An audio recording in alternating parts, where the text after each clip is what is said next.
রাজা, আমি তোমাকে বারবার একটাই কথা বলি, তোমার কনফিউজ হওয়া উচিত না। তাও তুমি কেন গেলে ওখানে? হ্যাঁ, যারা আমায় খুঁজতে এসেছিল তারা গুন্ডা মনে হচ্ছিল, এমনভাবে কথা বলছিল যেন ওরা আমায় চেনে। তার মানে কি আমিও গুন্ডা? ছি ছি, এরকম কিছুতেই হবে না। এদিকে তাকাও। আমরা এই গ্রামেই থাকবো না রাজা, আমরা অন্য কোথাও চলে যাব।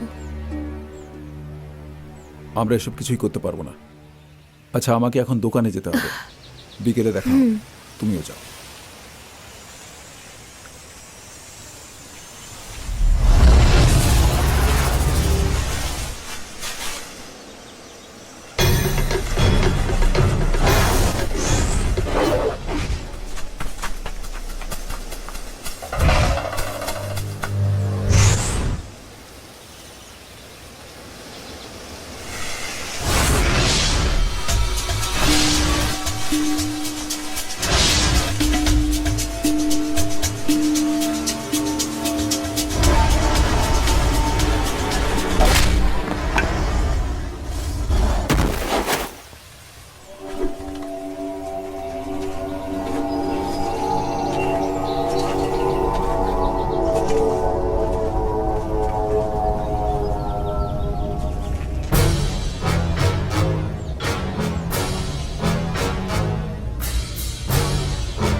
শোনো বাবা, আমার পরে তোমাকেই এই পার্টি সামলাতে হবে।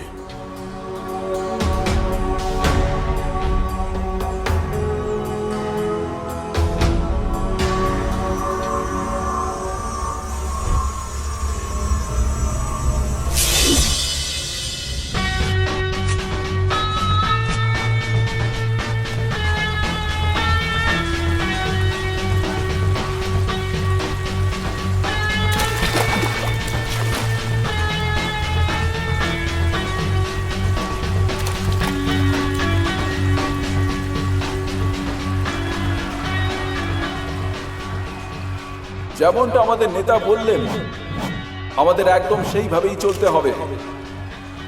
যদি আমাদের সরকার ভোটে জেতে, তাহলে আমরা একটা স্কিমের মাধ্যমে প্রত্যেক বাড়ির জন্য একটা রোজগার সৃষ্টি করতে সফল হয়ে উঠবো। আর এটাই সবার কাছে সুবর্ণ সুযোগ হবে। সমস্ত দেশের কাছে এর থেকে ভালো আর কিছু নেই, যাতে সবাই একসাথে হয়ে এই স্কিম থেকে লাভবান হয় আর আমাদের পার্টিকে জিতিয়ে দেয়। আমি আমার দুহাত জড়ো করে এখানে আসা সমস্ত লোকেদের প্রণাম জানাচ্ছি, যারা আমাদের পিপলস পার্টির প্রোগ্রামের মিটিংয়ে অংশগ্রহণ করেছেন। উনি হলেন আমাদের পার্টির সিনিয়র লিডারের মেয়ে সন্ধ্যা। প্রদীপ জ্বালিয়ে এই অনুষ্ঠানকে উজ্জ্বলিত করে তুলবে। ওনার জন্য জোরে হাততালি হয়ে যাক।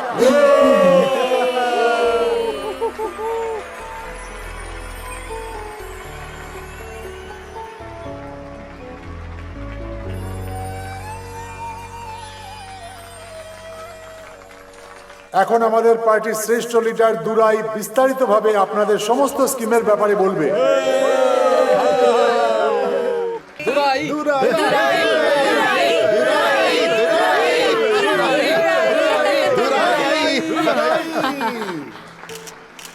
আমাদের সম্মানীয় লিডারের এক কথাতেই আমরা সবাই এখানে জমায়েত হয়েছি। আপনাদের সবাইকে আমি মন থেকে স্বাগত জানাচ্ছি। এখানে উপস্থিত সমস্ত মা বোন আর ছোট ভাইদের আর আমার পার্টির সাহসী সেনাদের সবার এখানে উপস্থিত থাকার জন্য আমি হাত জোর করে স্বাগত জানাচ্ছি।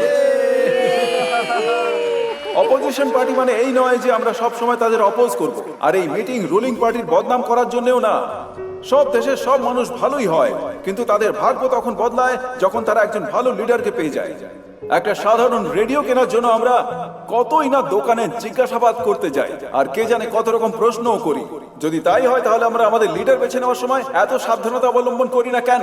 কেন ভেবে দেখি না যেখানে তার সাথে আমাদের আর আমাদের বাচ্চাদের ভবিষ্যৎ জড়িয়ে থাকে।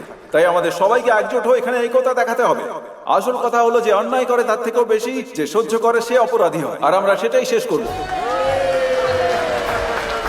সামনে হওয়া কারাপশনকে দেখেও যদি আমরা চুপচাপ বসে থাকি, তার মানে আমরা এখনো গোলামি রয়েছি। সবাই ভালোভাবে জীবন কাটাক, এটাই আমাদের পলিসি। আমাদের নেতার একটাই উদ্দেশ্য, রাজ্য থেকে দারিদ্রতা দূর করতে হবে। আর সেই উদ্দেশ্যকে মাথায় রেখে আমাদের লিডার আজ এই মিটিংয়ে এসেছেন। যদি আমরা সরকার গড়ে তুলি, তাহলে প্রত্যেক বাড়িতে প্রত্যেক মানুষের রোজগার হবে, বাচ্চারা সঠিক শিক্ষা পাবে, মাধ্যমিক অবধি কৃষকের বাচ্চাদের সব রকম ভাবে সহায়তা করা হবে, তাদের যেভাবে হোক পড়াতে হবে, আর ট্যুরিজমকে এগিয়ে নিয়ে যেতে হবে। এটাই আমাদের লক্ষ্য। আপনারা পাশে থাকলে রাজ্যের ভালো হবে।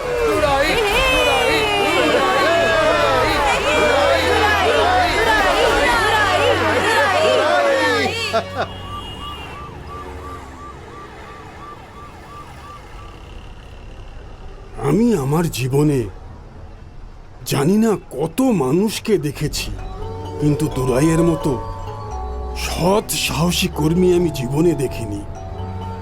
ও এত সৎভাবে আর নিঃস্বার্থভাবে পার্টির জন্যে কাজ করে। কখনো কখনো তো ওকে দেখে আমি ভীষণ অবাক হয়ে যাই। আমিও পলিটিশিয়ান ছিলাম, কিন্তু এত বুদ্ধি ছিল না। ওকে আমার পার্টিতে দেখে খুব গর্ব হয়।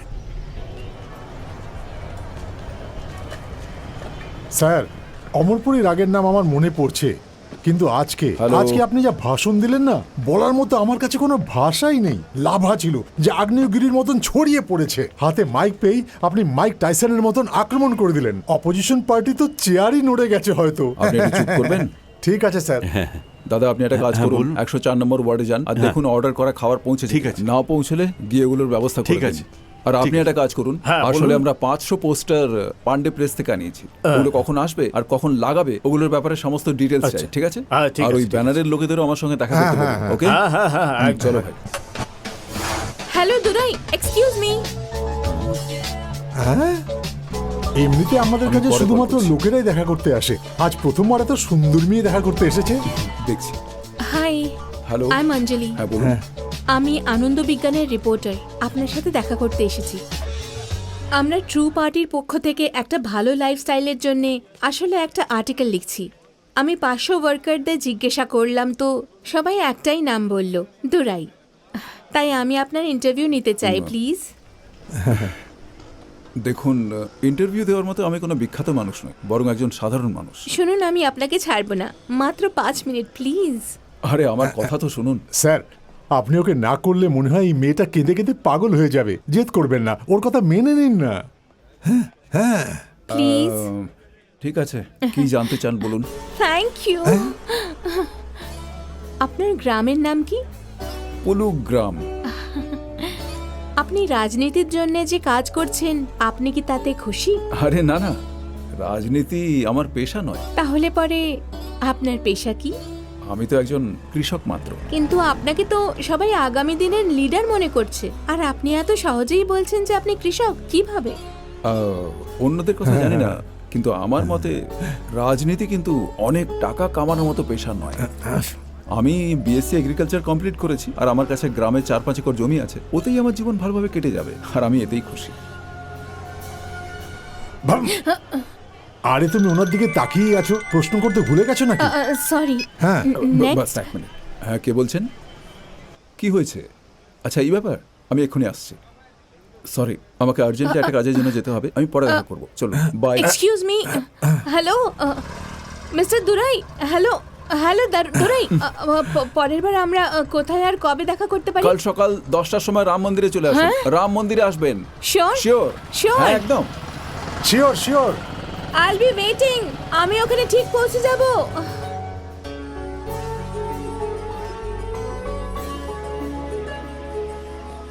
নমস্কার নমস্কার সাহেব। নমস্কার নমস্কার সাহেব। নমস্কার।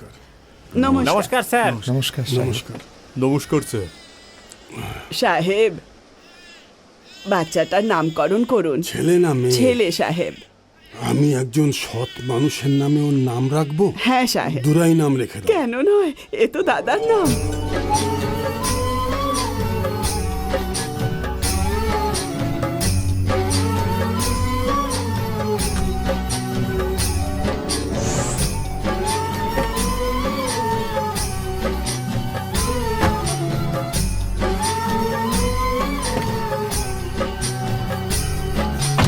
তো আমরা যাই মালিক।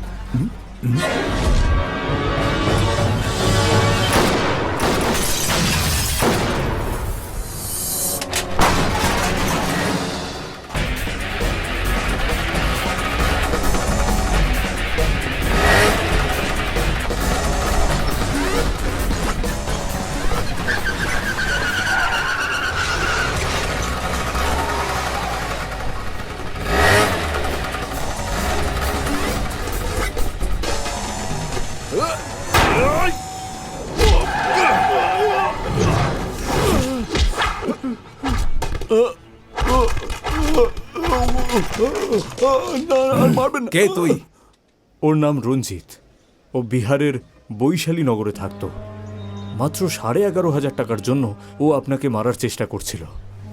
আমরা খোঁজ করে জানতে পারি যে ও নিজেও জানে না যে ওকে এই কাজটা কে করতে বলেছে। এটা নিয়ে আর পড়ে থেকো না, ছেড়ে দাও ওকে। ঠিক আছে,